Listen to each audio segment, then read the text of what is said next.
Hola, soy Serete y Buletín, bienvenidos a esta review del episodio 2 del anime del arco final de Bleach. Un episodio fantástico que nos da un poquito de todo. Nos da un poquito de lore, nos da más datos sobre la psique de Ichigo y Uryu específicamente y la relación que tienen entre ellos dos, nos da más datos sobre quién es el Rey Quincy y cómo es que se comporta en base a unos objetivos que todavía no sabemos. Se nos muestra cómo es que el ejército Quincy opera, en este caso en Wako Mundo, y la crueldad y sangre fría que aplican a la hora de hacerlo. Y por supuesto la trama avanza bastante y se vuelven a adaptar en este episodio bastante contenido del manga. Así que con esto dicho, vamos a comenzar a comentar cosas del capítulo porque hay mucho de lo que hablar. ¡Vamos con el vídeo!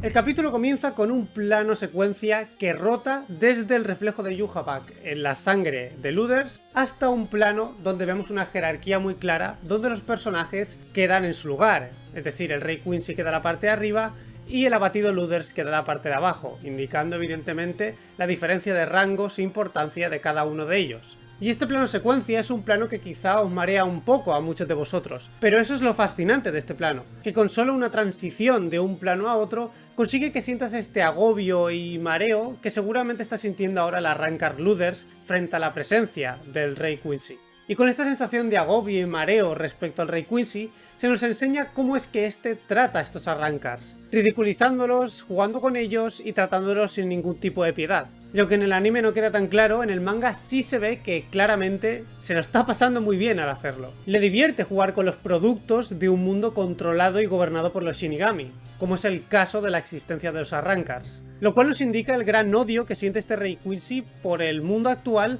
gobernado por los Shinigami, y por ende también nos indica las ferventes ganas que tiene este Rey Quincy por cambiar el status quo para instaurar su propia paz. Y este deseo de que el Rey Quincy quiere cambiar el mundo a su manera, lo sabemos gracias al cantar que vimos en el primer episodio, donde gracias a los visuales podemos intuir que la última frase del cantar que no se revela nos quiere comunicar que lo último que recuperará el Rey Quincy será el mundo. A continuación tenemos el opening, y la verdad es que no quiero comentarlo mucho porque está lleno de spoilers súper grandes y además contiene planos muy interesantes que me gustaría comentar aparte en un vídeo dedicado solo a analizar este opening, que está muy chulo. Y un detalle que me ha gustado es que la propia letra de la canción del opening es como si la cantara Ichigo, está escrita de una manera que realmente captura muy bien la esencia de Ichigo como personaje. Después del opening vamos a casa de Ichigo, retomando los eventos del primer episodio, donde vemos que Uryu admite que sí quería ir a ayudar a Ichigo a pesar de que trata de disimularlo. Una acción bastante importante para el personaje de Uryu, pues nos deja ver una faceta suya donde, a pesar de tratar de mantenerse siempre estoico y serio, vemos que ha acabado desarrollando un sentimiento altruista por ayudar y proteger a sus amigos. Una faceta protectora en cierto modo que ha desarrollado gracias a estar con Ichigo y empaparse de su instinto protector. Y esto lo comento porque esta faceta que Orihime recalca de Uryu será importante en el futuro, pues tanto Ichigo y Uryu, a pesar de compartir el deseo de querer proteger a sus seres más cercanos, ambos tratarán de protegerlos a su manera. De hecho, esta faceta protectora de Uryu, más reservada y más centrada en sí mismo y en cargar él con todo el peso en sus espaldas, ya la vemos en el manga muy claramente. Pues una vez se informa a Ryunosuke de la desaparición excesiva de Hollows en el mundo humano y la muerte de Chojiro Sasakibe junto al ataque de los Quincy's a la Sociedad de Almas, en el manga Uryu le dice a Ichigo que no se precipite y que no actúe por su cuenta todavía, a pesar de que claramente la Sociedad de Almas ha informado con tanto detalle a Ryunosuke sobre todos los eventos que han pasado, porque quieren que Ichigo se entere de lo que está sucediendo para contar con su ayuda en un futuro. Una acción que detiene a Ichigo de ir inmediatamente a la Sociedad de Almas para ir a ayudar, protegiéndolo a él en cierta manera de un enemigo que Uryu ya sabe que son los Quincy's, y que pone a Uryu en una situación complicada, donde deberá de elegir cuál camino seguir con tal de proteger a sus amigos, tal y como vemos en este plano donde vemos a Uryu pensativo, mirando a su cruz Quincy. Un plano donde vemos dos Uryus, el Uryu que conocemos, que no dudará en apoyarse a sus amigos para resolver un problema a pesar de su estoicismo, y luego vemos el reflejo de Uryu, un Uryu al que no le vemos la cara y que por lo tanto representa una faceta que no hemos visto de él, que es esta faceta protectora más individualista que le llevará a tomar una decisión clave con tal de proteger a sus amigos, resolviendo él el problema por su cuenta y evitando así que estos se vean envueltos en un problema que en principio no tiene tanto que ver con ellos y más con él, que son Quincy. Y la composición del plano ayuda a comunicar esta indecisión de Uryu, por no saber qué decisión tomar. Pues si observamos este plano, veremos que todo el rato estamos dando vueltas a la imagen. Vamos desde la cara de Uryu a su cruz, de su cruz vamos a su reflejo y de su reflejo vamos a su cara de nuevo, y nuestro ojo sigue este orden rotatorio infinitamente en este plano, comunicando así visualmente el cacao mental que tiene Uryu ahora mismo para decidirse sobre qué hacer. Sin embargo, a pesar del consejo de Uryu, Ichigo al final se harta de esperar y decide salir a patrullar. Y justo en ese momento vemos el retorno espectacular de Nell con una fantástica referencia a Dragon Ball. Concretamente de esta escena donde vemos a Gohan con todo su poder chocar su cabeza para derribar a Raditz, pero en este caso Nell con Ichigo. Confirmando así las sospechas de Ichigo de que algo no anda bien, pues Nell viene a pedirle ayuda. Ah sí, y antes de pasar a hablar de la siguiente escena, comentaros que en esta escena de la que hemos hablado se han eliminado un par de cositas solo. De nuevo se ha eliminado bastante comedia con Ryunosuke y Shino, donde vemos una broma donde Ryunosuke utiliza como tono de móvil a Shino tarareando notas, y el otro cambio importante es este consejo de Uryu a Ichigo cuando le comunican toda esta información desde la Sociedad de Almas a Ryunosuke para que se entere el propio Ichigo. A continuación volvemos a la escena del Rey Quincy, donde vemos que este se molesta porque Luders, este Arrancar, habla del futuro. Un futuro donde si siguen desapareciendo Hollows a esta velocidad, eventualmente el mundo controlado por los Shinigami perderá el balance y por lo tanto colapsará. Aludiendo así que el Rey Quincy no quiere colapsar el mundo como tal, sino que tiene otros planes más importantes que hacer en un futuro. Un futuro que al ser envisionado por otra persona, en este caso el Arrancar llamado Luders, el Rey Quincy decide castigarlo y matarlo. Pues como él bien dice, para cumplir el futuro que él ambiciona y ninguno otro, solo necesita saber del presente, que es el camino que le llevará a ese futuro, usando así a los productos de este mundo que quiere cambiar como piezas que fundamentarán el nuevo mundo que ambiciona en un futuro. De ahí que este capítulo se titule Foundation Stones y tenga esta presentación tan elegante a través del brazo cortado de Luders. Presentación que simboliza el hecho de que Luders y cualquier alma que muera al servicio del Rey Quincy se convertirán en piedras angulares o piezas que fundamentarán el nuevo mundo que el Rey Quincy quiere implantar.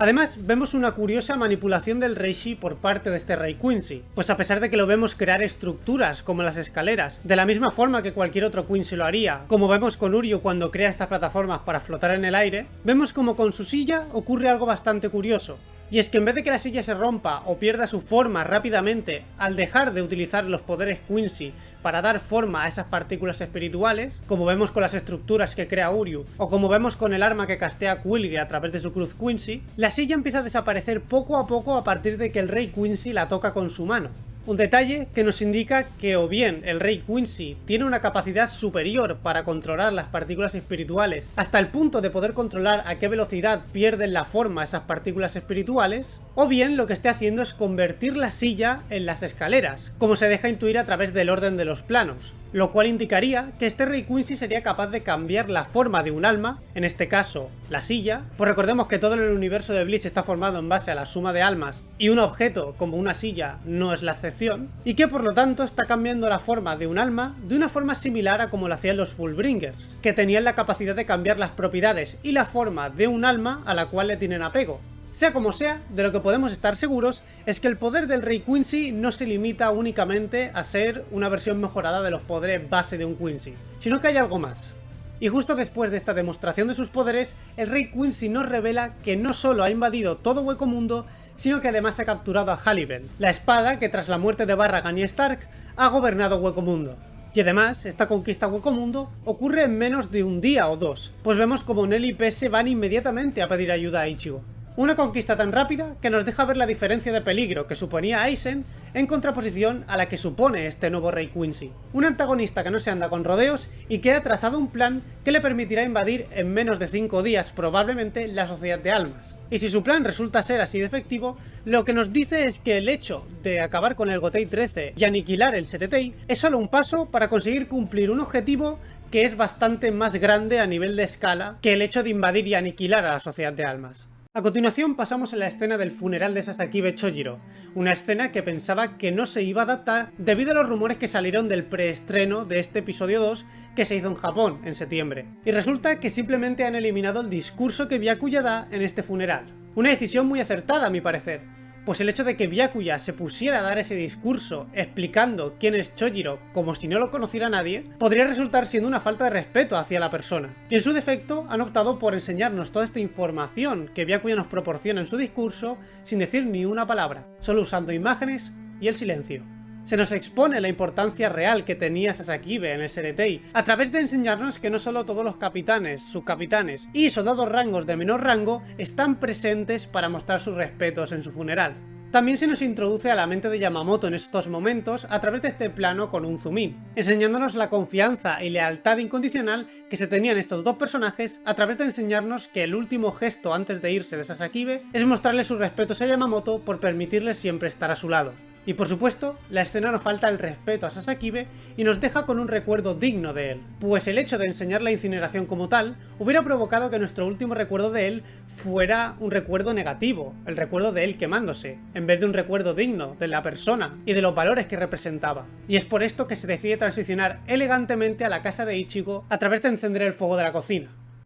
Y justo después de esta elegante transición, Pese nos relata la reciente invasión Quincy a Hueco Mundo y la captura de Halliburton. Pero esta vez el anime nos muestra un flashback de cómo ocurrió todo esto. Lo primero que vemos es un plano apabullantemente imponente del rey Quincy invadiendo con su ejército Hueco Mundo. Y seguidamente vemos a Halliburton completamente abatida e incrustada en una piedra, de forma similar a cómo Goku y Vegeta son incrustados en una pared en la primera película de Broly. Y a continuación se nos muestra cómo es que Nel, Pesi y Dodonchaka se libran de ser asesinados por el ejército Quincy y escapan. Y por supuesto, también se nos enseña cómo es que el rey Quincy captura a Halliburton a través de transportarla a través de las sombras para llevarla a sus aposentos. Lo único que creo que le ha faltado a este flashback no es tanto ver una pelea per se entre Yhwach y Halliburton, sino enseñarnos cómo es que capturan a Dodonchaka y cómo abren la garganta a Pesi y Nel para escapar de allí. Pues rescatar a Dodonchaka es el incentivo principal de Pese y Nel para pedir ayuda a Ichigo. Pero bueno, quizás es pedir demasiado para un personaje que no va a tener mucha importancia, así que este flashback ya está bien como está.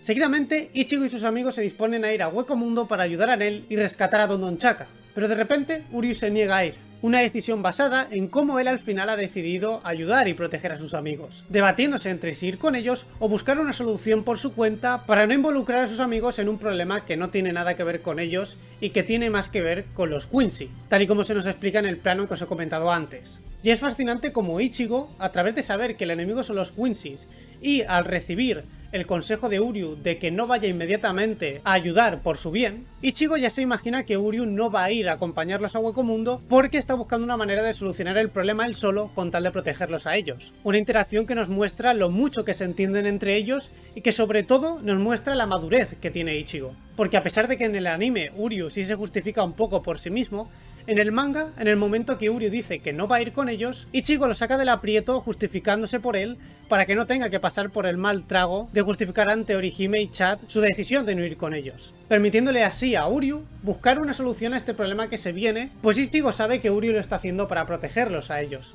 Aún así, el anime añade un par de diálogos más donde Uryu avisa seriamente a Ichigo de que vaya con cuidado porque los Quincy's suponen un peligro mucho mayor que cualquier otra cosa que hayamos visto hasta ahora. Y ni siquiera Uryu está seguro de que la integridad de sus amigos se pueda conservar ante tal amenaza. De ahí que Uryu se sienta responsable de protegerlos de este mal con sus propios medios como Quincy. Sin embargo, antes de que Uryu dé más información sobre los Quincy's a Ichigo, Urahara interrumpe la conversación para viajar a Hueco Mundo.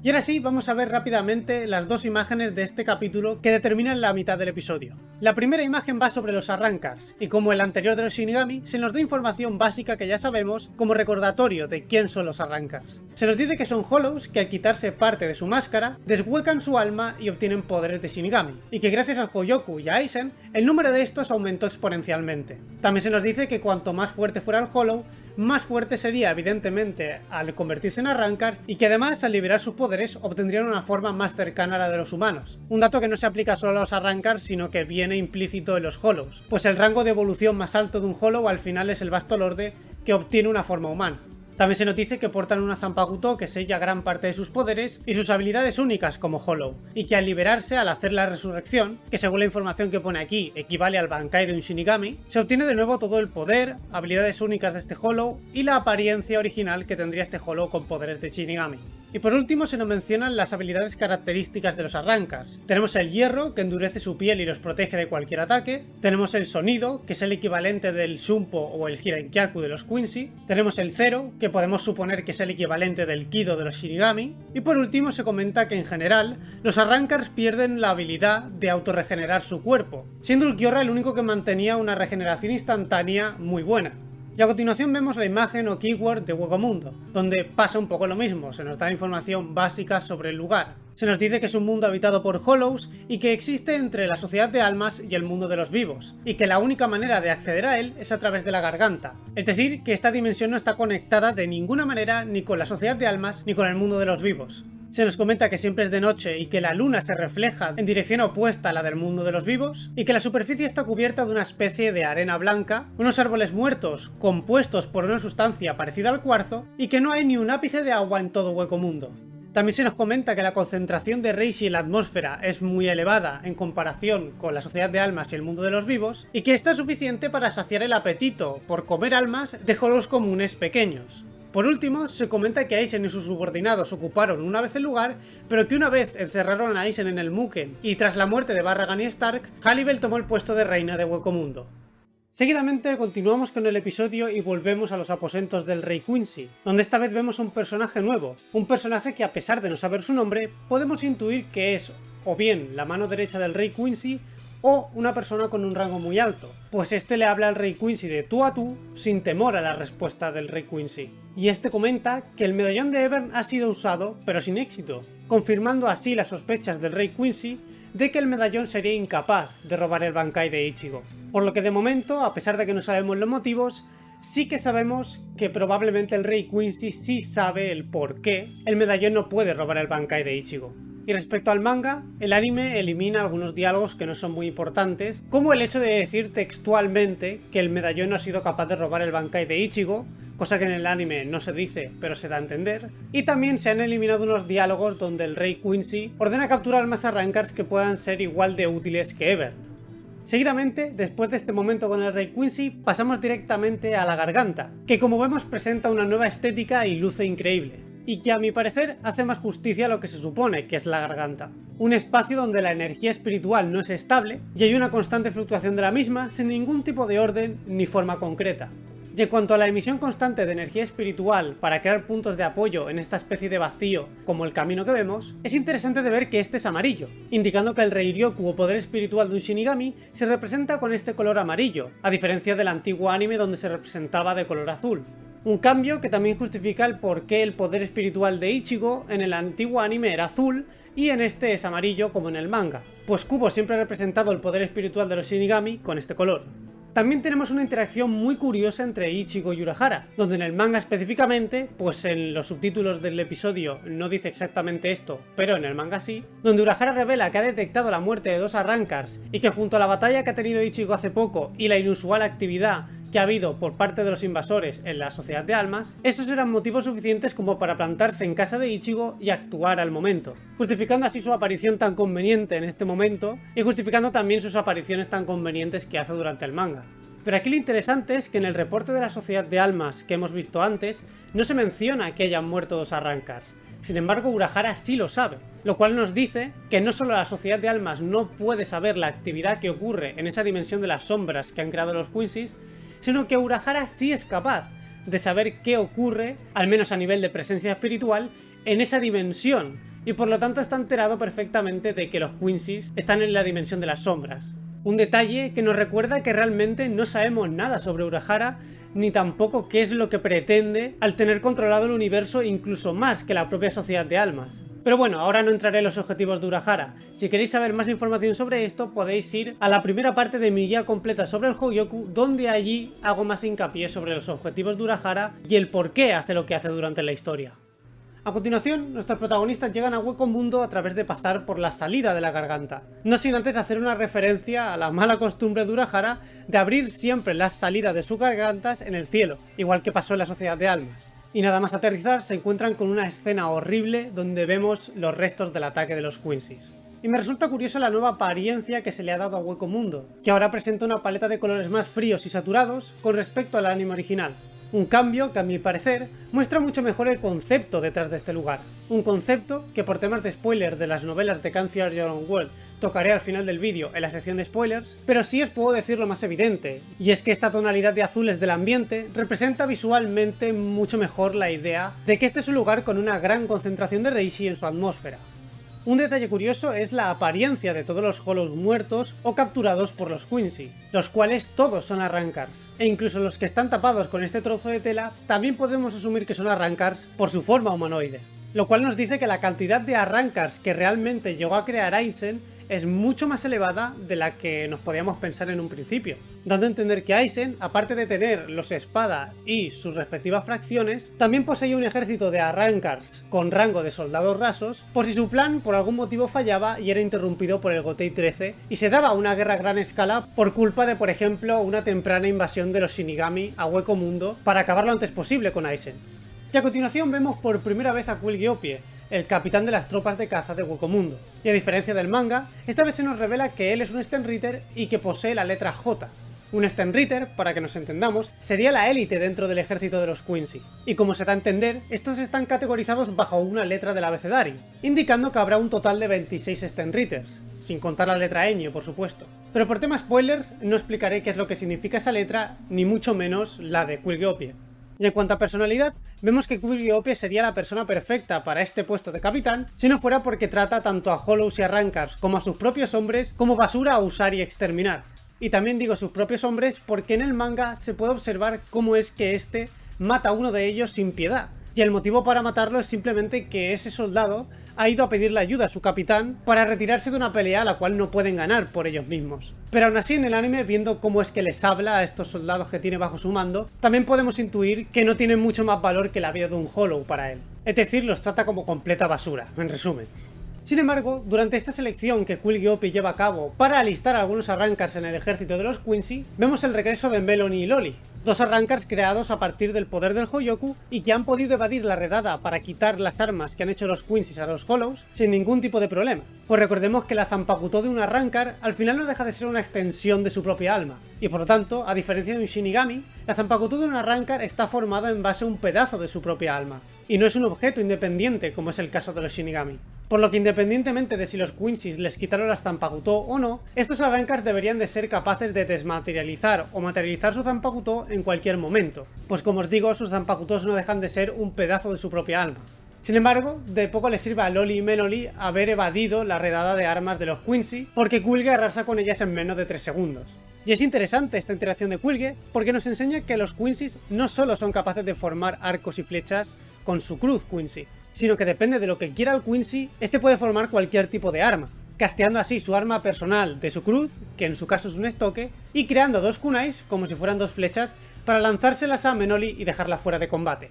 Pero instantes después vemos un plano secuencia lleno de muerte, caos, sangre por todos lados, que nos sirve como presentación para reintroducir a las 3 fracciones de Halliburton, que están muy enfadadas porque se han llevado a su reina y están dispuestas a matar a quien haga falta con tal de traer de vuelta a su líder. Y a continuación, Mila Rose, Apache y Sun Sun protagonizan una escena original del anime animada por Kenny Maizumi, que es uno de los talentos actuales de Pierrot y que ha hecho grandes aportaciones para Boruto, por ejemplo. Y por supuesto, también se ha contado con la supervisión de Yoshihiro Kano para los efectos, pues él es uno de los directores de efectos de este proyecto de Bleach. De ahí que no solo el acting de los personajes esté súper bien cuidado, sino que los efectos como los ceros, las explosiones o la sangre no solo luzcan increíble, sino que acompañen perfectamente a este acting que os menciono. Además, el uso de la cámara para seguir los golpes y añadir un shake o hacer temblar la cámara justo después de cada golpe ayuda a vender la sensación de que cada golpe está siendo súper contundente. Y por supuesto el acting de los personajes secundarios también ayuda en esto, como por ejemplo en este plano de Apache donde ella da un golpe hacia atrás que no parece muy contundente,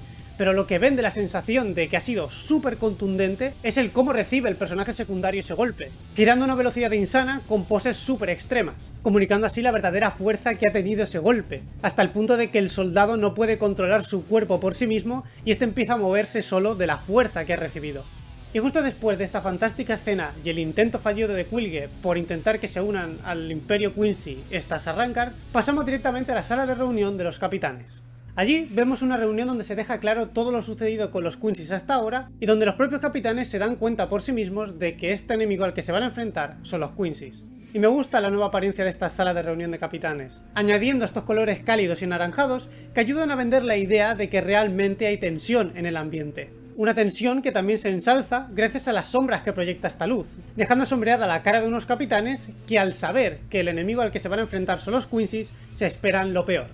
Por último, me gusta que hayan reordenado los eventos que ocurren durante esta reunión y la revelación de que Quilgeopia ha acabado con las tres bestias en un momento, para que justo antes de que Mayuri revele de forma oficial que el enemigo al que se enfrentan son los Quincy's, veamos este plano de Quilge con las tres bestias completamente destrozadas detrás suyo, mientras Mayuri dice que el enemigo son los Quincy's, dando más potencia a esta revelación a través de mostrar la brutalidad de Quilgeopia. Dejándonos así con este cliffhanger que vemos al final del episodio, donde se nos da a entender que en el próximo episodio veremos una pelea entre Quilge y Ichigo Kurosaki.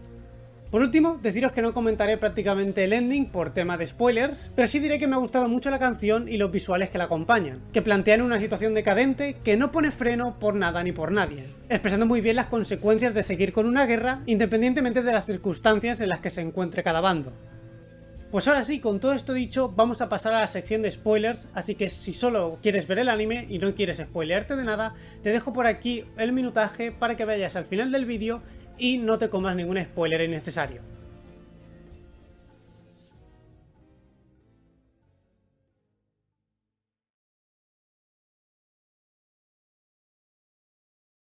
Muy bien, realmente solo tengo que comentar un par de cositas que me han parecido muy interesantes, y la primera se encuentra en el opening. Hay un momento donde vemos un plano de un libro que se supone que está leyendo Uryu, donde se pasan las páginas y entre esas páginas vemos una imagen muy curiosa. Esta imagen la he tratado de distorsionar como he podido y editarla un poquito para que se vea bien el contenido de la misma. Y lo que encontramos es una ilustración de Yamamoto hace 1000 años, usando lo que presumiblemente es su Shikai o su Bankai, por todo el fuego que tiene detrás, enfrentándose a unos Quincy's, como podemos ver con este personaje que está aquí a la derecha, que parece llevar lo que parece ser un arco. Aparte de que la ropa que llevan también se asemeja más a la de los Quincy's que a la de cualquier otra raza. Un detalle que no solo nos revela que en la biblioteca de Ryuken está prácticamente toda la historia de Bleach concentrada ahí, al menos por la parte de los Quincy, sino que esto puede ser una especie de teaser para que cuando llegue la pelea de Yamamoto y Yhwach nos enseñen un poquito más de ese flashback y de esa pelea de hace 1000 años entre Yamamoto y Yhwach, y ya no solo entre ellos dos,